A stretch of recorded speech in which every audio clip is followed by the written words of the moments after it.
আর বিএলওর আত্মহত্যায় কমিশনকে তোপ মুখ্যমন্ত্রীর এক স্যান্ডেলে তিনি কি লিখেছেন? তিনি লিখেছেন, আর কত প্রাণ হারাতে হবে, এসআইআর এর জন্য আর কতজনকে মরতে হবে, এই প্রক্রিয়ার জন্য আর কত মৃত্যু দেখতে হবে, বিষয়টি এখন সত্যিই আশঙ্কার। এক স্যান্ডেলে পোস্ট মমতা বন্দ্যোপাধ্যায়।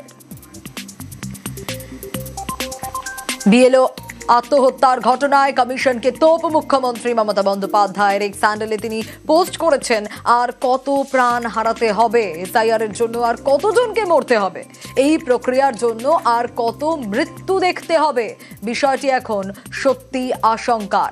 এক স্যান্ডেলে পোস্ট মুখ্যমন্ত্রী মমতা বন্দ্যোপাধ্যায়ের।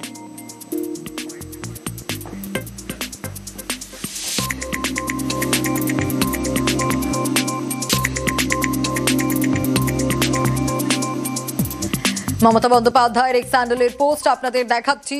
যে পোস্ট মমতা বন্দ্যোপাধ্যায় করেছেন সে লেখাটাই দেখাচ্ছি আপনাদের, কারণ কমিশনকে তোপ দেখেছেন তিনি।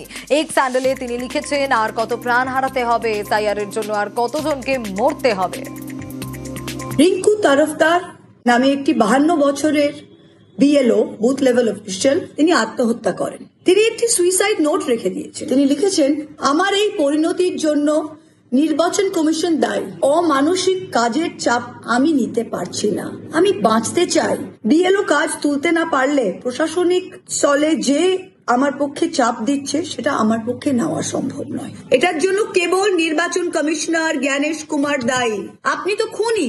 রিডিকুলাস সিদ্ধান্তের জন্য কিভাবে পরিবার, কিভাবে মানুষের জীবন তছনছ হয়ে যাচ্ছে। ভোটার লিস্ট যদি এতই ভুয়ো, নরেন্দ্র মোদী আপনার মাস্টার, অমিত শাহ আপনার মালিক, তারা কিভাবে 24 সালে জিতে এসছে? সরকার কি করে হয়েছে? এটা আমার কনস্টিটিউয়েন্সির একজন হয়েছে। আমরা ছাড়বো না আপনাকে। আপনি কিন্তু এই খুনের দায়ী জ্ঞানেশ কুমার, শুনে রাখুন।